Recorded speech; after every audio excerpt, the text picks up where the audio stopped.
तो इस डेटा में राकेश जी को चाहिए पार्टी वाइज। पार्टी वाइज क्या चाहिए? टोटल, क्वांटिटी और ये सब चीजें क्या। तो आपको क्या करना है, इंसर्ट पिवट टेबल करना है। तो मुझे पार्टी वाइज चाहिए, तो हम पार्टी को उठा के रो में रखेंगे, तो पार्टी के सारे नेम आ गए। अब मैं क्वांटिटी को उठा कर वैल्यूम दूंगा तो क्वांटिटी आ गया। उसके बाद क्वांटिटी के बाद अगर कुछ और चीज़ें भी है, जैसे कि असिस्ट वैल्यू कितना है, विल वैल्यू कितना है, वो चीज़ें भी आप यहाँ रख सकते हैं। ठीक है, हो गया।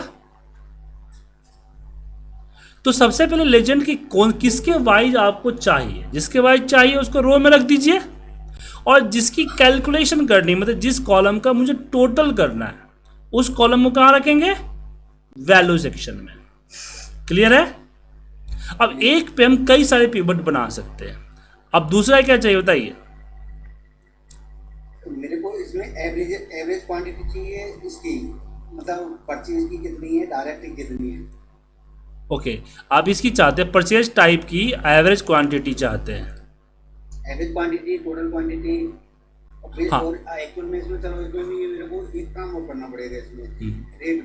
रेट भी मैं चाहता हूँ, मेरे को एवरेज रेट चाहिए। एवरेज अभी तो मैंने डाटा में थोड़ा सुधार किया है मेरे। चलिए, तो यहाँ हमने अगेन पिवट लगाया। अब मुझे अगर नई सीट में नहीं चाहिए, मुझे एग्जिस्टिंग सीट में चाहिए, तो क्लिक किया और उस पर्टिकुलर सीट में हम चले गए जहाँ पिवट लगाया था। अब इसके बगल में मैंने यहाँ रख दिया। ठीक है, सॉरी एक मिनट गलत हो गया। हम यहाँ पे पिवट टेबल में गए, एग्जिस्टिंग वर्कशीट में सीट 1 पे आए और यहाँ पे क्लिक करके हमने ओके कर दिया, तो यहाँ पिवट लग गया। अब मुझे चाहिए परचेज टाइप वाइज। किसके वाइज? Purchase type. तो परचेज टाइप को मैंने रो में रखा। ठीक है, या फिर मान लीजिए आइटम के हिसाब से चाहिए तो परचेज टाइप को यहाँ पे रख सकते हैं, यहाँ पे रख सकते हो, आपके ऊपर डिपेंड करता है। अब मुझे चाहिए, आपको क्या चाहिए? Quantity average. तो क्वांटिटी को मैंने यहाँ रखा और यहाँ पे क्लिक करके वैल्यू फिल सेटिंग में चले गए और यहाँ पे एवरेज सेलेक्ट कर लिया, एवरेज आ गया। टोटल भी चाहिए तो मैं टोटल को भी एक बार रख दूंगा। ठीक है, तो टोटल क्वांटिटी, एवरेज क्वांटिटी। अब मान लीजिए आपका रेट है, रेट को भी चाहिए एवरेज, तो यहाँ पे लीजिए, इसमें भी एवरेज लगा दीजिए, यहाँ रेट आ जाएगा आपका एवरेज। समझे? तो अगर आपको किसी का कैलकुलेशन करना है, जैसे बिल वैल्यू है, मुझे पे इसको भी एवरेज में चाहिए, तो इस पर डबल क्लिक कर दीजिए। जैसे डबल क्लिक कीजिएगा, चलिए बनाओ, यहाँ पे आपके सामने कैलकुलेशन आ जाएगा। कैलकुलेशन सेलेक्ट कीजिए, देन ओके कर दीजिए। अब आप खुद से ट्राई कीजिएगा तो और ज़्यादा बेटर समझ में आएगा। सिंपल सा है, बॉक्स को उठा के रखना है, कुछ करना ही नहीं है इसमें। तो क्या सारा आंसर वो मैं कर लिया था, बट मेरे को क्या परेशानी क्या है, इस जो सीट यूजर रो डाटा में ना, मेरे को दिक्कत किसमें आ रही है? किसमें? मेरे को दिक्कत आ रही है इस जो मैंने जो बना रखा है ना डाटा, तो इसमें क्या है कि आइटम को मैं अलग अलग देना चाहता हूँ। जैसे ये क्वांटिटी 1975 kg है, इसको मैं 4 क्वांटिटी में लेना चाहता हूँ, जैसे अलग अलग टाइप। तो मैं रो डाटा में अलग अलग टाइप के एक ही बिल पे लेना है। अलग अलग कैसे है? आपका एक है तो एक ही आएगा ना सर। 1900 kg अगर यहाँ पे आपका डायरेक्ट में है, आइटम टैंक है आपका, तो एक ही आएगा ना, या अलग अलग? नहीं, इसमें 4 तरह का आइटम है। केमिकल डायरेक्ट फॉर्म मैंने करवा दिया है सिंगल में, बस ये 4 टैंक 4 टाइप का है। तो देखिए, जितने टाइप का होगा उतना रो आपके यहाँ पे लिखना। अभी आपका कंबाइन है, 4 टाइप में, लेकिन आपने यहाँ पे कंबाइन ले रखा है। कंबाइन ले रखा है। अब चारों का अलग अलग डेटा करेंगे तो अलग अलग आएगा आपका। अब क्या करूँगा इसके लिए? मेरे को देखो क्वांटिटी में अलग अलग हो गई, तो अगर मैं इसकी जीएसटी लूंगा और आईजीएसटी लूंगा, इसको तो कॉलम एक ही साथ मर्ज करनी पड़ेगी। नहीं, अलग अलग कर लीजिए। यहाँ पे जीएसटी कर दीजिए, यहाँ पे आईजीएसटी कर दीजिए, यहाँ पे टोटल अमाउंट कर दीजिए। उसकी फिर जीएसटी, फिर कमांड तो करनी पड़ेगी जीएसटी एक साथ। हाँ, तो सब हो जाएगा, सब हो जाएगा। इन दोनों को लेके यहाँ पे सम कर देंगे, प्लस कर दीजिएगा। एक बार अपना रो डेटा का फोटो भेजिएगा तो मैं और सजेशन दे पाऊंगा। ठीक है, तो वो करूँगा मैं, वो चलिए। हालांकि मैंने इसमें सुधार किया है, मैंने आप बता रहे थे उसी टाइम किया है मैंने। जी बिल्कुल बिल्कुल। चलिए शुरू करते हैं सेशन को, क्योंकि बाकी लोग भी आ चुके हैं। तो आप सभी से हम क्षमा प्रार्थी हैं 2 दिन की छुट्टी के लिए। और हम लास्ट टाइम में हमने पिवट टेबल की समराइजेशन पढ़ी थी। आज हम पिवट टेबल में बात करेंगे विजुलाइजेशन, ये क्या बोलते हैं, ग्रुपिंग सॉर्टिंग वगैरह जो होती है उसके बारे में बात करेंगे। और पिवट टेबल को हम आज मोस्टली ख़त्म करने की कोशिश करेंगे, तब हम एडवांस पिवट टेबल की डिस्कस करेंगे अगली क्लास में। तो यहाँ हम इंसर्ट करते हैं pivot table. Pivot table insert करने के बाद मान लीजिए कि हम यहाँ पे अगर अपना रीजन वाइज टोटल क्वांटिटी ले लिए तो कुछ इस तरह से दिखेगा।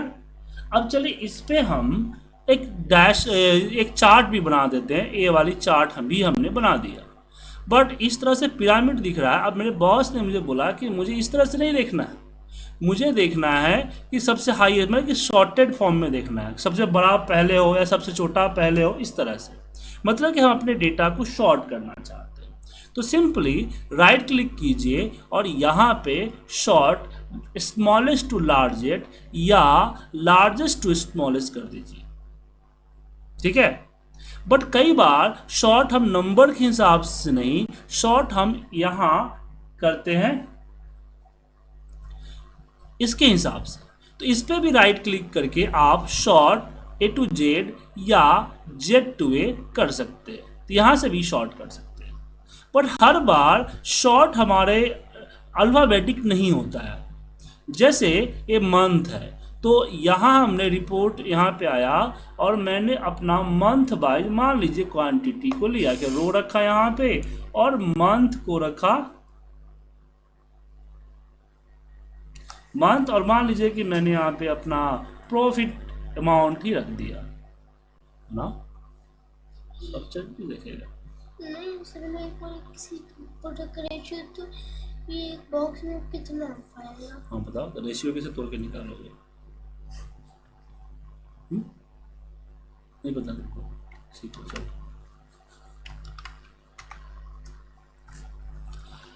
अब यहाँ पे प्रॉब्लम ये है कि जो यहाँ पे जैन 5 मार्च दिख रहा है, लेकिन जरूरी नहीं हो, क्योंकि मेरा डेटा जैन 5 मार्च के हिसाब से था इसलिए ऐसा दिख रहा है।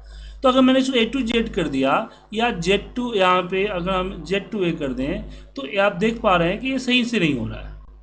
तो इसके लिए शॉर्ट में मोर ऑप्शंस का ऑप्शन है, जहाँ पे ये आप यहाँ पे मैंने एक्सेस ए टू जेड कर दिया और यहाँ चले गया मोर ऑप्शंस में, और यहाँ इसको हटा दीजिए मैनुअल को और नो कैलकुलेशन को चाहिए। यहाँ पे आपके बनाए कस्टम लिस्ट मिलेंगे, जो आपका फाइल मेनू बार के अंदर पहली क्लास में सिखाया था वही दिखेगा यहाँ पे।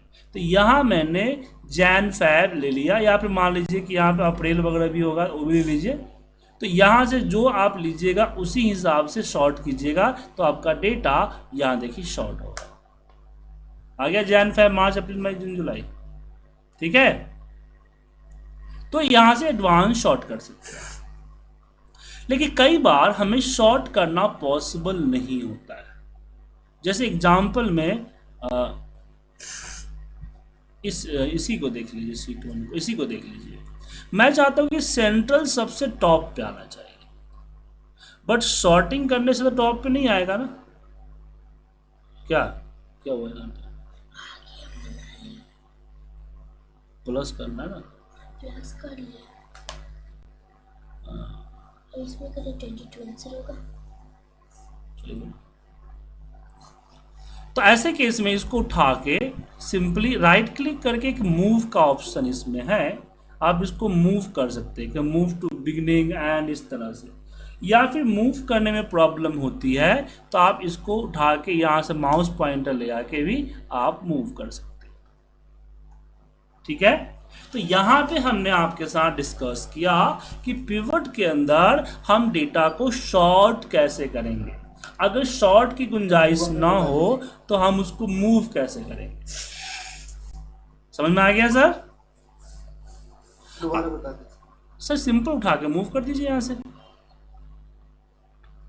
ठीक है। अब समझ नहीं आया था मूव क्या करें। सर आप लेट ज्वाइन किए ना, जस्ट ज्वाइन किया ना आपने, पहले किया था लेकिन वो मतलब मूव उठा के मूव करने से मुझे से नॉर्थन यहाँ नहीं चाहिए, सबसे ऊपर चाहिए, तो उठाया और मूव कर दिया। अब यहाँ से उठा के ड्रॉप करने में कुछ समझना है सर इसमें, उठा के से ड्रॉप करना तो फिर अच्छा ऐसा हो जाता है क्या? हाँ वही समझा रहा हूँ मैं, ठीक है।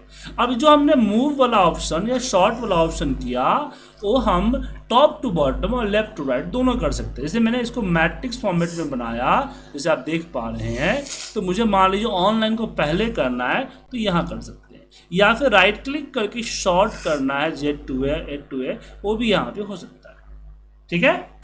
तो शॉर्टिंग हो मूविंग हो ये आपका दोनों होता है। तो शॉर्ट और मूव मेरे हिसाब से सबको समझ में आ गया। शॉर्ट और मूव के बाद अगला आता है फिल्टर। देखिए यहां पे 3 तरह के फिल्टर होते हैं। पहला फिल्टर आपका रो फिल्टर है, जैसे कि मैं चाहता हूं कि कोई पर्टिकुलर यहाँ पे नॉर्थर्न ईस्टर्न वेस्टर्न वगैरह लूं तो मैं यहां से शॉर्ट कर सकता हूं, सॉरी फिल्टर कर सकता हूं रो वाइज। सेम यहाँ हम कॉलम वाइज भी फिल्टर कर सकते हैं कि मुझे ऑनलाइन नहीं चाहिए, ऑनलाइन ऐप ही चाहिए तो वही आपका आएगा, बाकी डेटा नहीं आएगा, ठीक है। ये हमारा शॉर्ट हो जाता है। अब यहां पे एक चीज आता है तीसरा पेज फिल्टर, लेकिन उससे पहले यहां पे आपका कुछ कस्टम फिल्टर, जैसे कि वैल्यू फिल्टर में टॉप 10 चाहिए तो यहाँ पे आप टॉप 3 टॉप 10 टॉप 5 जैसे चीज़ें कर सकते हैं, ये आपका शॉर्ट हो जाएगा। उसी तरीके से यहाँ अगर मैंने किया बाकी कंडीशन जैसे हमने कंडीशनल फॉर्मेटिंग में अप्लाई की थी वो आप लेबल पे भी और फिल्टर पे वैल्यू पे भी कर सकते हैं। आप खुद ट्राई कर लीजिएगा, कुछ समझ में ना आया तो अगली क्लास में पूछ लीजिएगा। ये सब वही है जो हम कंडीशनल फॉर्मेटिंग वगैरह में पढ़े हैं। तीसरा आता है आपका पेज फिल्टर, मतलब कि जैसे कि मैंने यहाँ से प्रोडक्ट को उठा के फिल्टर में रख दिया, अब मैं यहाँ से अगर मैं करूँ फिल्टर से हमने एक्सेस किया तो पूरा का पूरा देखिए फिल्टर होगा। अगर मैंने पावर बीआई किया तो पावर बीआई फिल्टर होगा। तो जहाँ से हम फिल्टर करेंगे वो फिर आपका फिल्टर होगा। तो फिल्टर आपका क्या हुआ कि यहां से आप इसको अपने हिसाब से जो फिल्ट्रेशन करना चाहे कर सकते हैं, कोई प्रॉब्लम नहीं, ठीक है। तो आपका पेज फिल्टर कहलाता है। हम कई सारे फिल्टर से एम्प्लॉय भी रख सकते हैं, यहां पे एम्प्लॉय भी कर सकते हैं यहां से। लेकिन कई बार हम डैशबोर्ड वगैरह बनाते समय स्लाइसर का इस्तेमाल भी फिल्टर के लिए करते हैं। कहां पे? यहाँ ऊपर आइए डिजाइन में, ये आपको दिखेगा इंसर्ट स्लाइसर। यहाँ पे से मंथ को सिलेक्ट करके ओके कर दिया, और भी चीजें भी क्लिक कर सकता हूँ, ओके कर दिया। ये देखिए यहाँ पे आ गया। तो यहाँ पे जैन फेब मार्च अप्रैल मई दिख रहा है आपको, क्लिक हो रहा है, चेंज हो रहा है। तो इस तरह से भी क्लिक कर सकते हैं, बना सकते हैं। इसके बारे में हम आपको अगली क्लास में विस्तार से समझाएंगे जब हम डैशबोर्ड पे डिस्कस करेंगे, ठीक है। बट स्लाइसर के जरिए फिल्ट्रेशन हो सकता है। तो यहाँ पे हमने डिस्कस किया filter, row filter, column filter, page filter and slicer. कोई कंफ्यूजन इसमें?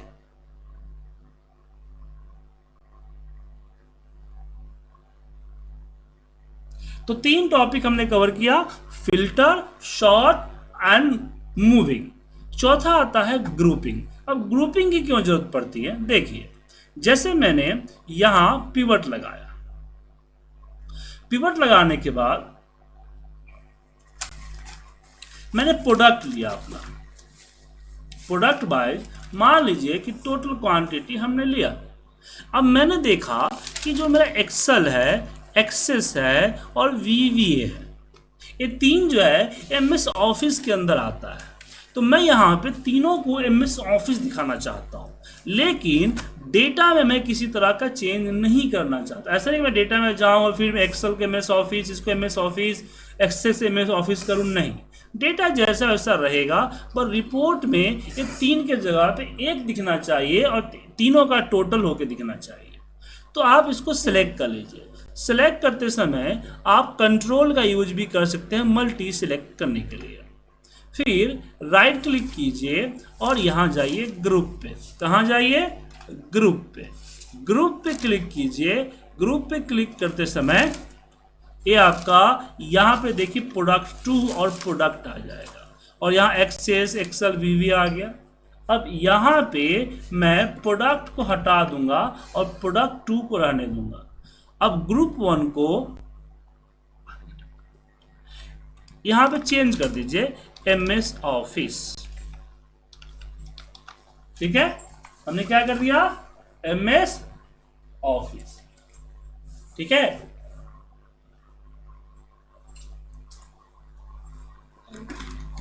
अब एक ग्रुप किया, ऐसे कई और भी ग्रुप कर सकते हैं। ठीक है सर,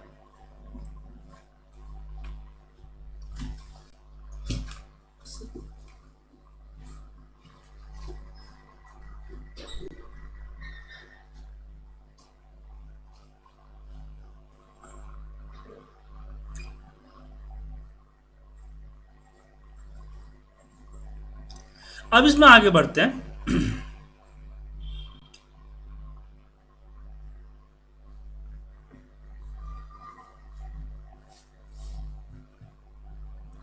अब ग्रुप 3 तरह के होते हैं। अभी जो हमने ग्रुप किया उसको टेक्स्ट ग्रुप कहा जाता है। अब नंबर ग्रुप भी है।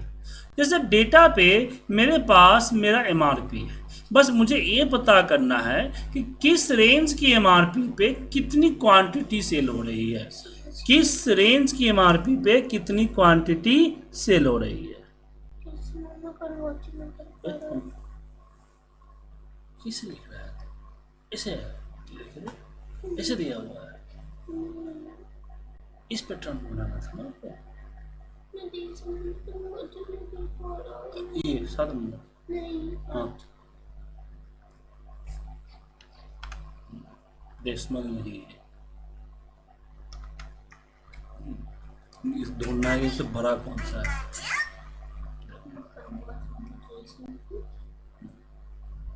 तो क्या बोले, माइनस करो ना, इसमें से इसको माइनस करो, रिजल्ट प्लस में आया, रिजल्ट प्लस में आया तो ई बना है, माइनस में तो ई बना होगा। ठीक है, इसको इसमें से माइनस करो,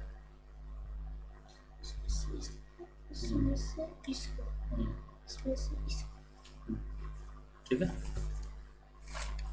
या आप एक काम और कर सकते हो, इस सब को डेसिमल में कन्वर्ट करने, इसे मल्टीप्लाई बाय 100 कर दो, परसेंटेज का सिस्टम। ठीक है, सॉरी सर। तो यहाँ मुझे पता करना है किस प्राइस रेंज पे कितना है। तो हमने यहाँ पे इंसर्ट किया यहाँ पे, और यहाँ पे हमने MRP को रखा और इसके आगे मैंने अपनी क्वांटिटी को रखा। तो यहाँ पे आप देख पा रहे हैं कि 100 है, 200 है, 300 है, लेकिन मैं रेंज चाहता हूँ 100 से 200, 200 से 300, 300 से 400। तो राइट क्लिक करके हम यहाँ ग्रुप करेंगे, तो यहाँ मेरा मिनिमम और मैक्सिमम ऑटोमेटिक आ जाएगा। आप चेंज भी कर सकते हो, आपको ऐसा लग रहा है कि डेटा आगे बढ़ सकता है, तो यहाँ पे हमने दे दिया 1000, और 100 के हिसाब से नहीं, मैं 50 के हिसाब से करना चाहता हूँ। अब जैसे ओके करूँगा, आप यहाँ देखेंगे कि 50-50 का ग्रुप होके उसकी क्वांटिटी सम होके यहाँ पे आ गई। ये होता है number grouping. Just right click and group. तीसरा ग्रुप जो आता है डेट का ग्रुप आता है। हालांकि डेटा में मान लीजिए मंथ है, लेकिन इमेजिन कीजिए कि आपके डेटा में मंथ ना हो और आपको मंथली रिपोर्ट चाहिए, तब क्या होगा, वीकली रिपोर्ट चाहिए। तो ऐसे केस में मैंने क्या किया, जो डेट है ना उसको उठा के रो में रखा, क्वांटिटी को यहाँ रखा। ऑटोमेटिकली ये मंथ ईयर देखिए यहाँ पे मंथ डेज ईयर में ग्रुप हो जाता है और एक कोलैब एक्सपेंड भी आ जाता है। ठीक है, देन राइट कीजिए, राइट क्लिक, और यहाँ पे इस पे करना पड़ेगा राइट क्लिक एंड ग्रुप, और इस ग्रुप में 10 तक करो। यहाँ पे आवर हमने लिखा, मिनट आवर जो सेकेंड चाहे, मंथ करना है तो मंथ किया तो मंथ वाइज हो गया, मुझे क्वार्टर वाइज करना है या मंथ क्वार्टर करना है तो क्वार्टर वाइज आ जाएगा। तो इस तरह से आप इसको यहाँ पे डेट को भी ग्रुप कर सकते हैं। जैसे मुझे चाहिए वीक वाइज 7-7 दिन का ग्रुप, तो 7 कर दिया एंड ओके कर दिया, तो 7 डेज देखिए एवरी 7-7 दिन का ग्रुप आ गया। ठीक है। अब जैसे मुझे मंथली फिल्टर लगाना है, तो स्लाइसर के बाद में एक यहाँ पे इंसर्ट टाइमलाइन होता है जो कि सिर्फ डेट पे ही काम करता है। तो डेट ले लिया। अब यहाँ जैसे मान लीजिए मुझे यहाँ पे जून का चाहिए, तो देखिए जून का आ गया ना सर। मुझे जैन का चाहिए, जैन, फेब, मार्च, अप्रैल, मई, इस तरह से ये डेट पे ही आपका स्लाइड टाइमलाइन का काम किया जाता है। इसके बारे में भी आपको आगे बताऊंगा क्या हो गया।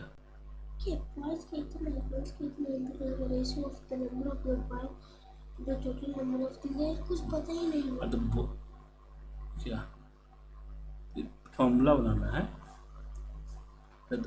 वाई इतना होगा ना, वाई का कोई नहीं करना ना, हाँ, तो बी हो जाएगा।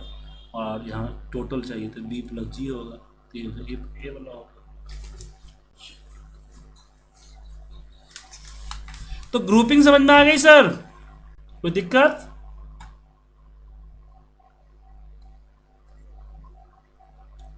किसी को दिक्कत सर ग्रुपिंग में?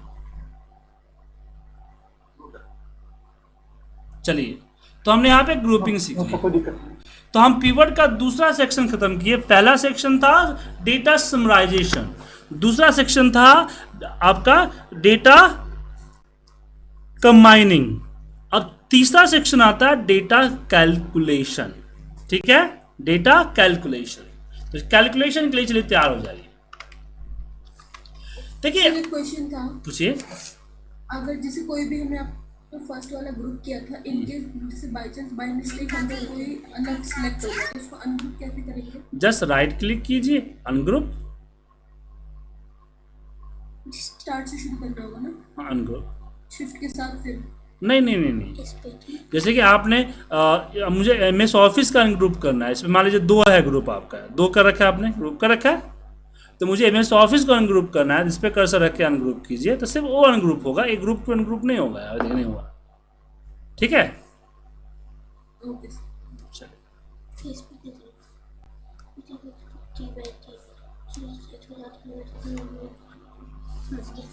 अब यहां पे आगे बढ़ते हैं। अब बात करते हैं कैलकुलेशन। तो कई बार डेटा में कैलकुलेशन करना पॉसिबल नहीं होता है। जैसे एग्जांपल के लिए हमने रीजन यहां रख दिया और यहां पे क्वांटिटी रख दिया। ठीक है, अब बॉस ने हमें बोला कि देखो यहां हम पाई चार्ट लगाते हैं, दैट इज गुड कि हाँ पाई चार्ट लगा दिए, और पाई चार्ट पे मैं राइट क्लिक करके अगर मैं चला जाऊं इसमें प्लस पे क्लिक करके डेटा लेवल ऐड करूं, और डेटा लेवल के अगर हम मोर ऑप्शन में जाऊं तो यहाँ परसेंटेज का सिस्टम है कि पता कर सकता है कि किसका कितना परसेंट है, राइट। लेकिन मुझे इस चार्ट के थ्रू नहीं चाहिए, मुझे यहाँ पे चाहिए कि किसका कितना परसेंट कंट्रीब्यूशन है। अगर मैं मैनुअली करूं तो हमें क्या करना होगा कि B4 डिवाइड बाय ये आपका सम ऑफ टोटल। ठीक है ना सर, B4 डिवाइड बाय आपका B10, और फिर उसको नीचे ड्रैग करना होगा। लेकिन ये पिवट का पार्ट तो नहीं होगा। कल के डेट में पिवट के अंदर हम कुछ ऐड करते हैं, जैसे मान लीजिए मैंने MRP को ऐड किया, यस किया, गया डेटा क्या, तो हम यहां पे चाहते हैं टोटलिंग करना। अब एक चीज ध्यान रखिएगा कि आपके फिल्टर कॉलम एंड रो के अंदर में एक फील्ड को सिर्फ एक बार रख सकते हैं, लेकिन वैल्यू के अंदर आप फील्ड को कई बार रिपीट कर सकते हैं। जैसे मैं क्वांटिटी को एक बार और रख दिया, और मैं इसकी वैल्यू फील्ड सेटिंग में चले गए जहां पे बहुत सारे कैलकुलेशन है, बट मुझे एक कैलकुलेशन नहीं चाहिए। एक दूसरा टैब दिखेगा जिसमें शो वैल्यू एज, यहां पे कई सारे कैलकुलेशन होंगे, जैसे कि percentage of grand total, percentage of column total, percentage of row. तो फिलहाल हम ग्रांड टोटल करके ओके करें, ये देखिए कंट्रीब्यूशन आ गया। अब ये पिवट का पार्ट हो गया। अगर मान लीजिए अमाउंट रखूंगा मैं, तो मेरा या बीचे में रखूं तो ये देखिए मेरा यहां से कोई डिस्ट्रीब्यूशन नहीं होगा, कोई दिक्कत नहीं होगा। क्लियर है? अब इसमें कई सारे कैलकुलेशन है, सबको एक एक करके देखते हैं। तो मैं यहाँ पे रखता हूँ सिर्फ क्वांटिटी को, और यहाँ हमने रख दिया मान लीजिए सेल्स चैनल को। अब देखिए डेटा के अंदर ये जो नीचे आपको दिख रहा है इसको बोला जाता है कॉलम टोटल। जैसे ऐप कॉलम का टोटल, डिस्ट्रीब्यूटर कॉलम का टोटल, इन हाउस कॉलम का टोटल, ऑनलाइन कॉलम का टोटल, इसको कॉलम टोटल कहा जाता है। ये जो दिख रहा है इसको रो टोटल कहा जाता है। जैसे सेंट्रल रो का टोटल, ईस्टर्न रो का टोटल, नॉर्थ ईस्टर्न का टोटल, वेस्टर्न का टोटल, इस तरह से टोटल कहा गया। इन सब का जो टोटल है उसको ग्रांड टोटल कहा जाता है। अगर मैं वैल्यू फिल सेटिंग पे जाऊं, सो वैल्यू एज में अगर मैं करूँ परसेंटेज ऑफ ग्रांड टोटल, तब क्या होगा कि जो ये आपका नंबर दिख रहा है 957936, इस नंबर से इन बाकी सब को मल्टीप्लाई कर डिवाइड कर दिया जाएगा और परसेंटेज शो कर दिया जाएगा, कुछ इस तरह से। ठीक है। लेकिन अगर मैं वैल्यू फिल सेटिंग में जाऊं और यहाँ पे अगर मैं करूँ कॉलम टोटल, तो हर कॉलम का जो उसका टोटल है उस टोटल से इन सबको डिवाइड कर दिया जाएगा। हो गया। उसी तरह से अगर मैं यहाँ पे रो टोटल करूं तो रो टोटल से डिवाइड कर दिया जाएगा। तो तीनों चीज समझ में आ गया? कोई कंफ्यूजन किसी को? Grand total, column total and row total. Raghavendra ji, Yatendra ji, समझ में आया? मयंक जी आ रहा है। चलिए, इसकी प्रैक्टिस करनी पड़ेगी। जी हाँ। अब इसमें आता है परसेंटेज ऑफ। अब जैसे एग्जांपल के लिए मैं यहाँ पे प्रोडक्ट वाइज टोटल लेता हूँ, रीजन वाइज नहीं, मैं प्रोडक्ट वाइज टोटल करता हूँ। ठीक है ना। और यहाँ पे मेरे पास मान लीजिए कि क्वांटिटी, अब मैंने डेटा के अंदर टारगेट ऐड कर दिया। ये टारगेट तो अलग है, मान लीजिए मेरे पास फिक्स टारगेट है सबका। ठीक है ना। तो नीचे गया और मैंने यहाँ पे प्रोडक्ट में यहाँ लिख दिया टारगेट, और यहाँ पे मान लीजिए कि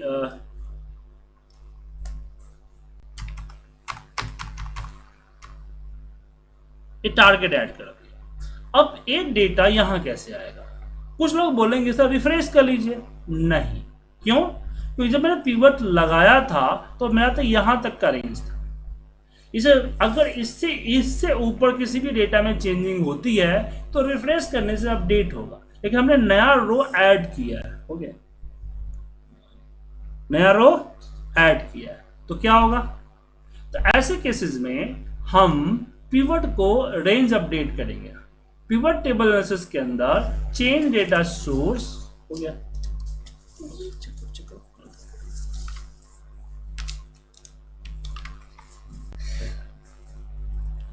यहां पे जाके यहां से हम रेंज को फिर से वापस बढ़ाएंगे, जिस कारण से देखिए टारगेट भी आ गया। अब मुझे इस टारगेट अमाउंट से बाकी सबको डिवाइड करना है, तो क्वांटिटी को एक बार और रखा और वैल्यू फिल सेटिंग में गए, सो वैल्यू एज में परसेंटेज ऑफ दिखेगा। अब इस परसेंटेज ऑफ के अंदर परसेंटेज ऑफ, यहां हम आके टारगेट सेलेक्ट करते हैं, देन ओके। अब देखिए कि यहां पे डिवाइड होके आ गया, इस नंबर से डिवाइड हो गया सब। ठीक है। इसके अलावा और भी यहाँ पे कैलकुलेशंस है, वो देख सकते हैं। जैसे कि मैं यहाँ पे क्वांटिटी हटाता हूँ, प्रोडक्ट हटाता हूँ, यहाँ पे मैं एक काम करता हूँ, मंथ रखता हूँ, और मंथ वाइज मैं अपना प्रोडक्ट इसका प्रॉफिट अमाउंट रखता हूँ। और मुझे यहाँ क्यूमुलेटिव टोटल चाहिए, मतलब रनिंग टोटल। तो वैल्यू फिल सेटिंग में जाते हैं, सो वैल्यूज पे आते हैं, यहाँ देखिए आपको रनिंग टोटल आएगा। और रनिंग टोटल में परसेंटेज की कैसे कैसे परसेंटेज बढ़ रहा है, तो एक बार और रखता हूं यहाँ पे, तो आपका परसेंटेज भी आएगा। ठीक है। चलिए यहाँ देखिए कि भाई जनवरी महीने में 16% सेल हुआ है, फरवरी महीने में 32 पे पहुंच गया, मार्च में 49 पहुंच गया, 66 पहुंच गया, ऐसे बढ़ते जा रहा है। क्यूमुलेटिव टोटल, रनिंग टोटल जो होता है ना सर, वो दिखाता है। तो इसमें और भी कैलकुलेशन है, तो आप अपने हिसाब से एक बार देख लीजिएगा, जो समझ में ना आया पूछ लीजिएगा। ठीक है। और कैलकुलेशन क्या होता है समझ में आया? तो ये थी हमारी आइटम कैलकुलेशन। अब बात करते हैं फील्ड कैलकुलेशन की। फील्ड कैलकुलेशन दी सेंस, जैसे कि यहाँ पे अमाउंट डाला हुआ है, अब मुझे इसका जीएसटी भी दिखाना है, बात समझे? जैसे कि मैंने यहाँ स्टेट वाइज हमने अपना अमाउंट डाला। अब बॉस का कहना है कि मुझे 18% का जीएसटी देना होता है, तो मुझे यहाँ पे जीएसटी कैलकुलेट कर दो। तो मुझे इनके टोटल के साथ 18% मल्टीप्लाई करने हैं।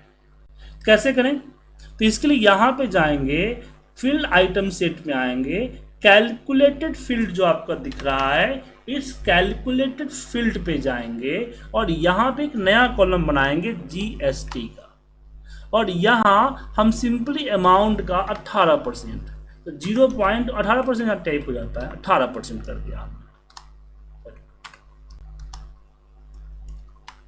ठीक है, और इसको ऐड किया, एनओके किया, ये देखिए आ गया। अब आप मैच करवाना चाहते हैं तो इसको मल्टीप्लाई बाय 18% आप मैनुअल करके देख लीजिए कि आपका रिजल्ट सही आ रहा है, बिल्कुल सही आ रहा है। और जैसे लास्ट में 6 है, 5 है, तो ये राउंड है, राउंड नहीं है, राउंड होगा तो ये भी 6 हो जाएगा। तो आप जो है किसी फील्ड के साथ आपस में मल्टीप्लाई कर सकते हैं। लेकिन क्वेश्चन आता है, क्या हम डिवाइड और फील्ड टू फील्ड की कैलकुलेशन कर सकते हैं? जैसे एग्जांपल के लिए मेरे पास मेरा प्रोडक्ट है, प्रोडक्ट के बाद मेरा यहाँ पे मेरी क्वांटिटी है, ये रहा क्वांटिटी, और इसके बगल में मेरा है टारगेट, ये रहा टारगेट।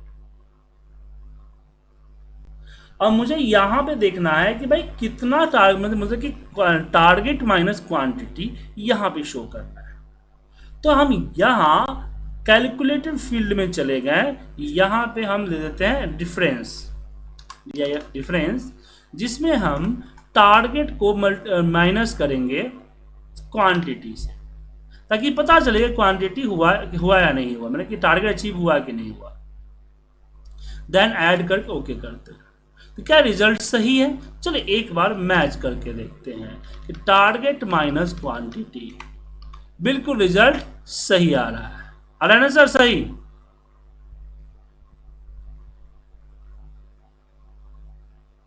ठीक है। अब मान लीजिए कि मुझे यहां परसेंटेज भी चाहिए, कि मैं क्वांटिटी को टारगेट से डिवाइड करना चाहता हूं। तो यहीं पे हम आएंगे पिवट टेबल एनालिसिस के अंदर, और यहाँ पे कैलकुलेटेड फील्ड के अंदर अब मैं क्या करना चाहता हूँ, मैं दो फील्ड को कैलकुलेट करना चाहता हूँ, मैं परसेंटेज निकालना चाहता हूँ। यहाँ पे DIF परसेंटेज के नाम से मैंने एक नया फील्ड बनाया, और यहाँ पे हम क्या करें कि यहाँ क्वांटिटी डिवाइड बाय हमारा आ जाता है टारगेट। सॉरी, गलती हो गई, क्वांटिटी यहाँ पे डिवाइड बाय टारगेट, यहाँ ऐड किया, देन ठीक है। और इसको परसेंट में यहाँ से कन्वर्ट कर लीजिए, या फिर यहीं पे ऊपर में जाके जहाँ से हमने सम किया था उसी में आपको दिख जाएगा परसेंट का।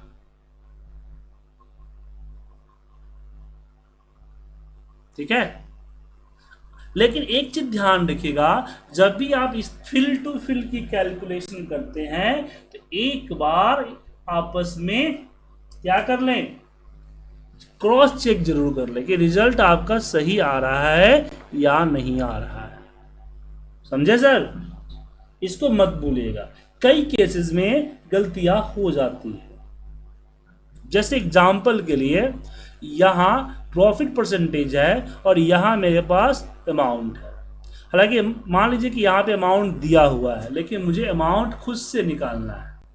मान लीजिए ऐसा हुआ डेटा है जिसमें अमाउंट नहीं दिया हुआ है, तो मुझे अपना प्रॉफिट निकालना है कि मेरा प्रॉफिट कितना हुआ। तो आप सोचेंगे कि हम कर लें क्या? तो मैंने क्या किया कि रीजन वाइज हमने यहाँ पे अपना अमाउंट रखा और प्रॉफिट परसेंटेज का एवरेज कर लिया। अब मैं चाहता हूं कि यहाँ पे कैलकुलेट करना प्रॉफिट अमाउंट, तो मैं इसी के पद चिन्ह पे चला और लिखा कि यहाँ पे प्रॉफिट अमाउंट, और यहाँ हमने सिंपली अमाउंट को मल्टीप्लाई कर दिया प्रॉफिट परसेंटेज से, क्या जैसे जनरली है, देन ऐड, देन ओके। अब यहाँ रिजल्ट आया। क्या रिजल्ट सही है? क्या लग रहा है? सही है सर? नहीं है, सही ना?